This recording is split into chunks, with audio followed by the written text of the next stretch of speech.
The derivative of f at x is given by the following formula. F prime of x is equal to the limit as delta x approaches 0 of f of x plus delta x minus f of x over delta x, provided the limit exists. For all x for which this limit exists, f prime is a function of x. The notation f prime of x is read as f prime of x. It's tempting to call that an apostrophe, but it is f prime of x.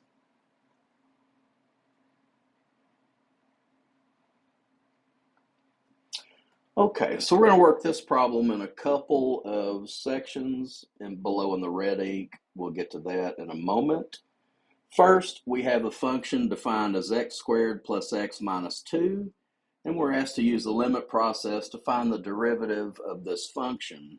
The derivative of this function will give us the rate of change at any value of x instead of specific values of x, like the previous video where we had c and f of c.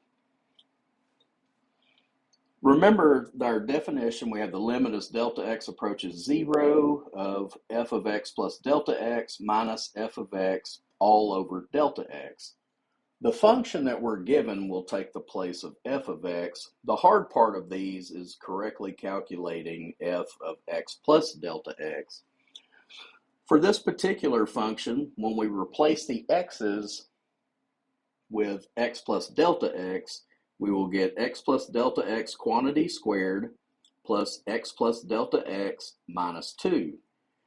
If you write this factor twice and FOIL it out, combining like terms, you will get x squared plus 2x delta x plus delta x squared.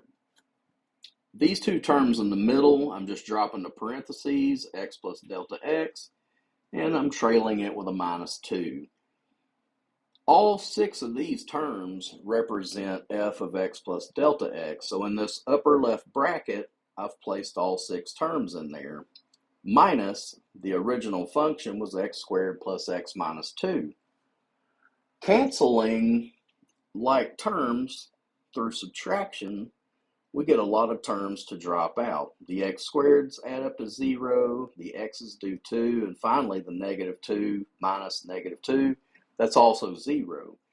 The terms that survive are 2x delta x plus delta x squared plus delta x. Because I'm trying to get rid of this delta x in the denominator, because if it goes to 0, that fraction is trying to become undefined. Factor a delta x out of the numerator, and that will leave us with 2x plus delta x plus 1. Cancel your delta x's. The surviving terms are 2x plus delta x plus 1, but as we let delta x go to 0, that middle term goes away, leaving us with 2x plus 1. That's called the derivative function. It gives us the rate of change of the original function at any value of x instead of just one particular location. Part B to this problem that you'll find in your homework, find an equation of the tangent line to the graph of f at the point 1, 0. Okay, so this is the graph of our original function, x squared plus x minus 2. At the point 1, 0, if we draw a tangent line, meaning we touch the graph at 1, 0, in order to write the equation of that red line, we need to know its slope and its y-intercept. To get the slope, we simply use our derivative and the x value. The way you think of it is, I want to know the rate of change of the original function at 1. And so that's my derivative at 1. 2 times 1 plus 1 is 3. So the slope of this red line is 3. Using our linear form, y equals mx plus b, The 3 that we just calculated, that's our slope. The point that we're asked to go through is our xy. So we can rewrite this as 0 equals 3 times 1 plus b. B is your y-intercept. In order to satisfy this equation, b must be -3. And if you look here to the bottom right of your screen, our y-intercept is at -3. The equation of this tangent line is y equals slope, which was 3, x minus 3. That was our y-intercept. This slide is more informational than anything. Basically, it's to introduce you to a new form of a derivative. It doesn't have the delta x in it. What it does have is a point C. And so again, this is just an alternate form, and we'll discuss it in class. F prime of C is the limit as x approaches C for f of x minus f of C over x minus C. This is just an alternate way to do it instead of the delta x's definition. Theorem 3.1, differentiability implies continuity. If your function is differentiable at a point, that just means your limit exists and your function is continuous at that point.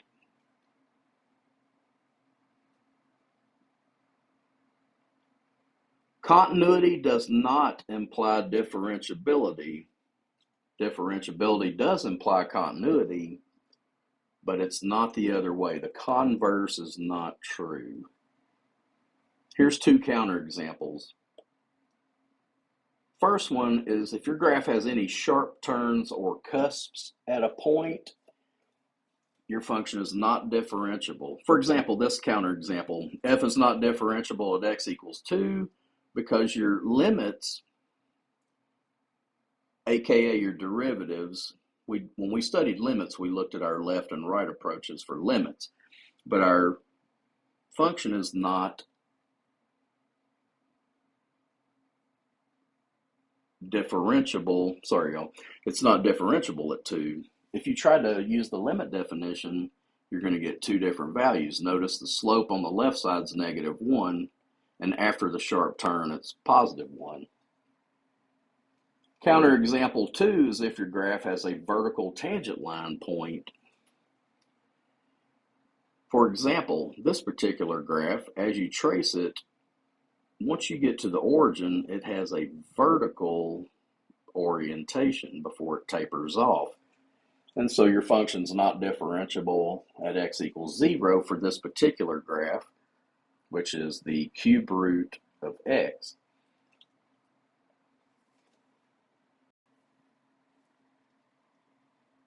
Let's also investigate functions and their derivative functions.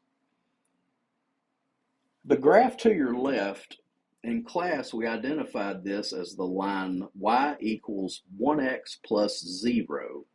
There's a slope of 1 and a y-intercept at 0. I just didn't add the plus 0.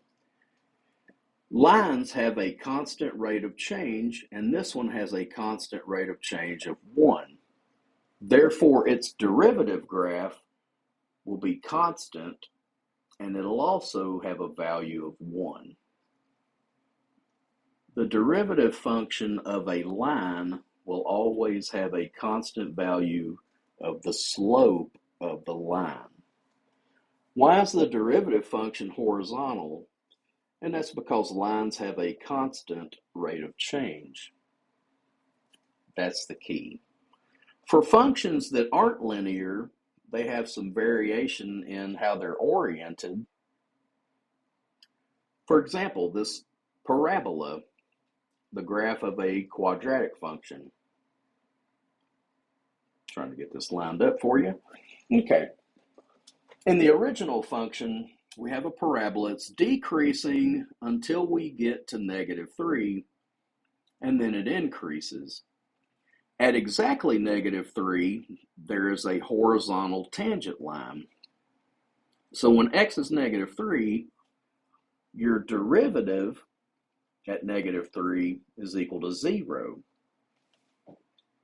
Horizontal tangent line, derivative function has a 0. To the left of -3, our function is decreasing, meaning it has a negative rate of change, a negative slope. On your slope graph, all the values left of -3 are negative. Remember, anything below the x-axis has a negative function value. So your derivative function is negative as long as you're left of -3. Back to the original function, after -3, any x is greater than -3, your graph is increasing or positively sloped. Therefore, on the derivative graph, any values of x greater than -3 will result in a graph that's positive, meaning it has values above the x-axis. Let's look at our questions below. Where is the tangent line slope equal to 0? That occurs at smooth hills or smooth valleys. For this particular graph, we bottom out when x is -3. So the tangent line, that's your derivative. Well, the tangent line slope and the value of your derivative go hand in hand. So our derivative is 0 at exactly -3. Where's the tangent line slope negative? Anywhere the original function is decreasing, your derivative function will be negative. That's any value of x less than -3. And finally, where's the tangent line slope positive? That's anywhere on the graph that has an increasing or positive slope to it. Those are all the values of x greater than -3. And again, on your derivative graph, anywhere greater than -3, your derivative takes on positive values.